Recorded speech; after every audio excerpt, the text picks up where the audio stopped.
जय हिंद। आप देख रहे हैं बाहु एक्सप्रेस और मैं हूं आपके साथ राजेंद्र रैना।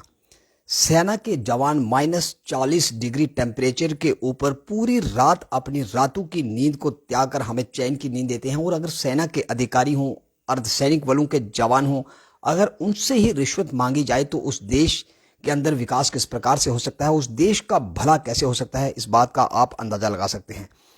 एक ऐसा वाकया जिला राजौरी से सामने आया। यहाँ पर सीआरपीएफ का एक जवान जम्मू कश्मीर के माननीय लेफ्टिनेंट गवर्नर मनोज सिन्हा साहब से, जम्मू कश्मीर के हेल्थ एंड मेडिकल एजुकेशन के जो कमिश्नर सेक्रेटरी हैं उनसे और डिप्टी कमिश्नर राजौरी से इंसाफ की गुहार लगा रहा है। और सीआरपीएफ का ये जवान जो बता रहा है कि अपने आप को बीते 4 वर्ष पहले ये हादसे का शिकार हुआ था और डिसेबिलिटी सर्टिफिकेट के लिए वह राजौरी के मेडिकल कॉलेज के अंदर गया। जिस प्रकार उससे रिश्वत मांगी गई, कैसे उसके साथ अभद्र व्यवहार किया गया, वे तमाम तो तस्वीरें आपको हम लाइव विजुअल के माध्यम से उसी की जुबानी बताएंगे। और आप अपनी कमेंट, जो अपनी राय है, जरूर इस न्यूज में रखें। इस वीडियो को देखने के बाद किस प्रकार की कार्रवाई इस प्रकार के डॉक्टरों के खिलाफ होनी चाहिए, अपनी राय जो कमेंट बॉक्स में जरूर रखें। और आप देखें कि एक जवान जो था सीआरपीएफ का जवान किस प्रकार से गुहार लगा रहा है और डिसेबिलिटी सर्टिफिकेट के लिए उससे रिश्वत मांगी जा रही है। गुड मॉर्निंग, अस्सलाम वालेकुम। मैं सीआरपीएफ में हूँ और जोरी का रहने वाला हूँ, लेकिन एक जिंदा लाश हूँ। कहते हैं कि बुरा वक्त किसी पर भी आ सकता है, मेरे पर आया है। मैं आपके सामने आप बीती रख रहा हूँ।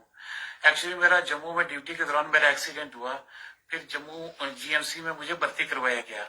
वहां जीएमसी में मेरी 2 सर्जरीज हुई। मेरी क्रिटिकल कंडीशन की वजह से मुझे दिल्ली एम्स में रेफर किया गया। फिर दिल्ली में मुझे एयर एम्बुलेंस के थ्रू दिल्ली में लेकर गए। वहां पर मेरी और 2 सर्जरीज हुई। टोटल मेरी 4 सर्जरीज हो चुकी हैं और 4 सर्जरीज मेरी पेंडिंग है, जिसके पूरे डॉक्यूमेंट्स मेरे पास में मौजूद हैं। एक्सीडेंट के दौरान जो मेरी इंजरीज हुई उसमें मेरा बैकवुड फ्रैक्चर, मेरा कॉम्प्लेक्स पेल्विस फ्रैक्चर, उसके 9 फ्रैक्चर हो गए थे और यूराइन ब्लैडर फट गया था। मेरा लैट्रिन और यूराइन के दोनों रास्ते डैमेज हो गए, दोनों मिक्स हो गए, जिसकी वजह से मुझे आर्टिफिशियल ट्रैक बनाए गए। मैं आपको बताना चाहूंगा, ये जो आप देख रहे होंगे, यहाँ से जो है मुझे स्टूल आता है। ये जो स्किन है ये भी ग्राफ्टिंग की हुई है और ये जो है ये भी आर्टिफिशियल, यहाँ से जो है एक पाइप डाली हुई है, कैथेटर डाला हुआ है, यहाँ से मुझे यूराइन आता है। ये दोनों रास्ते जो है पिछले 4 साल से है। मुझे दिल्ली जो है मैं 4 साल से ट्रीटमेंट करवा रहा हूँ और मेरा दिल्ली में मुझे रिव्यू के लिए जो है बार बार ट्रीटमेंट के लिए जाना पड़ता है। तो मुझे टिकट, रेलवे टिकट की प्रॉब्लम आती थी, जिसकी वजह से मुझे डिसेबिलिटी सर्टिफिकेट की जरूरत पड़ी। उससे क्या होता था कि डिसेबल कोटे में मुझे जो है टिकट में इजिली रिजर्वेशन मिल जाता है। तो मैंने ऑनलाइन अप्लाई किया डिसेबिलिटी सर्टिफिकेट के लिए। तो फिर मैं रजौरी जीएमसी रजौरी में चला गया। वहां पर जाकर के मैं उन 2 डॉक्टर से जाके मिला जो मेडिकल बोर्ड के 2 डॉक्टर डिप्यूट थे।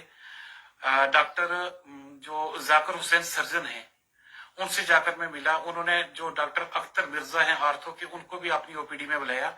मैंने दोनों डॉक्टर्स को अपने डॉक्यूमेंट्स चेक करवाए और मैंने सारी जो है अपनी बात बताई।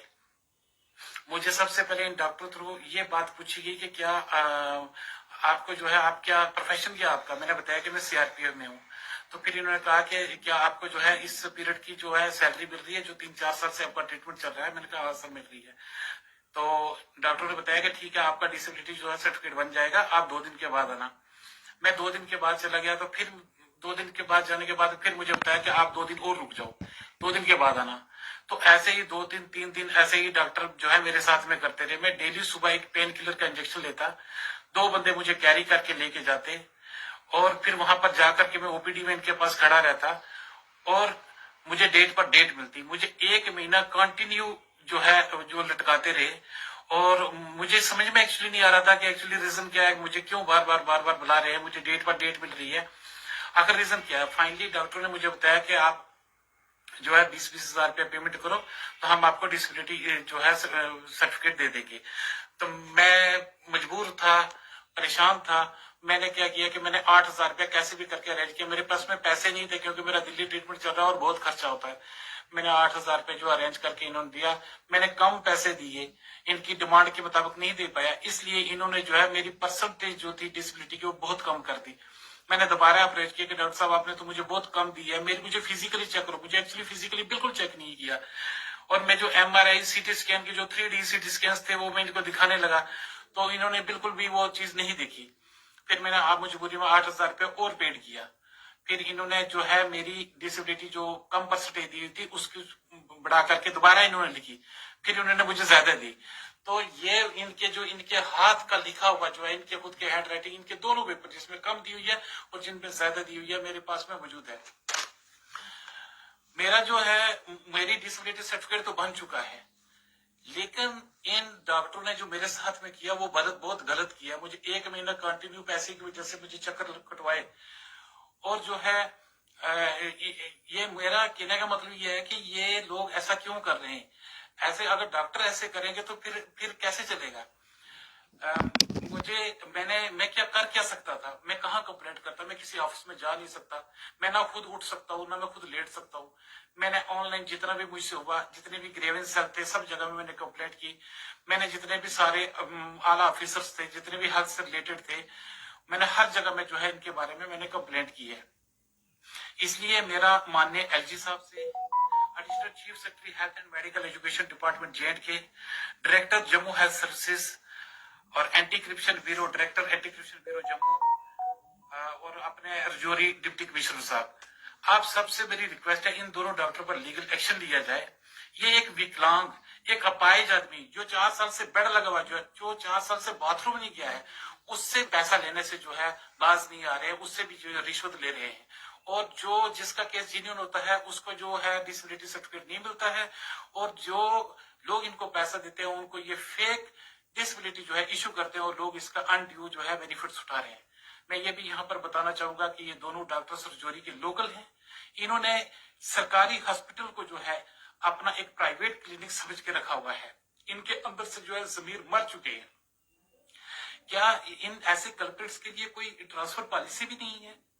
इसलिए जो है मेरी आला अफसरान से हम्बल रिक्वेस्ट है कि जो मेरे मैटर की इन्वेस्टिगेशन की जाए, और इन दोनों डॉक्टरों द्वारा जो ऑलरेडी डिसेबल सर्टिफिकेट जो इशू किए गए हैं, जितने भी इनके दौरान के इशू किए गए, जो है वेरिफिकेशन की जाए, उनको क्रॉस चेक किया जाए, क्योंकि ये रजौरी GMC में एक बहुत बड़ा स्कैम हो रहा है। धन्यवाद, शुक्रिया। तो आप लाइव विजुअल के माध्यम से देख रहे थे किस प्रकार CRPF का एक जवान जम्मू कश्मीर के माननीय लेफ्टिनेंट गवर्नर मनोज सिन्हा साहब से, education and health medical education के कमिश्नर सेक्रेटरी साहब से, DC राजौरी से, anti corruption bureau director Jammu से और हेल्थ सर्विसेज जम्मू से किस प्रकार इंसाफ की गुहार लगा रहा था और बता रहा था कि 2 डॉक्टरों ने किस प्रकार से उसको प्रताड़ित किया। और अगर एक सेना का जवान, एक अर्धसैनिक बल के अंदर तैनात अगर एक जवान के साथ इस प्रकार का व्यवहार किया जाता है, इस प्रकार की पैसे की रिश्वत की अगर पेशकश की जाती है, तो उनके खिलाफ किस प्रकार की कार्रवाई होनी चाहिए। अपनी राय जो है जरूर कमेंट बॉक्स के अंदर रखें और इस वीडियो को ज़्यादा से ज़्यादा शेयर करें ताकि उस पीड़ित को इंसाफ मिल सके। जम्मू कश्मीर का LG प्रशासन तक ये जो खबर है, ये जो आवाज़ है उस सैनिक की वह पहुंच सके। फिलहाल डिप्टी कमिश्नर राजौरी IAS विकास कुंडल साहब के द्वारा जैसे ही ये वीडियो सोशल मीडिया के ऊपर वायरल हुई, उसके बाद इंक्वायरी का आदेश दे दिया गया है। फिलहाल एक इंक्वायरी कमेटी का गठन कर दिया गया है और additional district development commissioner Rajouri Pawan Parihar जो थे, वे 7 दिनों के अंदर पूरे मामले की जांच करके उनको जांच कमेटी का अध्यक्ष बनाया गया है और जांच करने के उपरांत ये पूरी रिपोर्ट डिप्टी कमिश्नर राजौरी को सौंपेंगे। उसके बाद जो डॉक्टरों के खिलाफ अगर डॉक्टर दोषी पाए जाते हैं तो डॉक्टरों के खिलाफ किस प्रकार की कार्रवाई, किस प्रकार का एक्शन होना चाहिए, अपनी राय जो है वह कमेंट बॉक्स के अंदर जरूर रखें। और अगर ये डॉक्टर इस प्रकार का व्यवहार करते हैं तो सेना के जवान के दिल पर क्या बीत रही होगी। जो सेना का जवान -40 डिग्री टेम्परेचर के ऊपर पूरी रात बॉर्डर के ऊपर, सीमा के ऊपर अपनी रातों की नींद को त्याग कर हमें चैन की नींद सुलाने वाले सैनिकों के साथ अगर इस देश के अंदर इस प्रकार का व्यवहार हो रहा हो, तो वहां पर आप अंदाजा लगा सकते हैं कि उस देश की जो विकास की जो गति है वह किस तरह निर्भर हो सकती है। तमाम अपडेट्स के लिए आप बने रहें बाहु के साथ। वीडियो जर्नलिस्ट सचिन राणा के साथ बाहु के लिए मैं राजेंद्र राणा।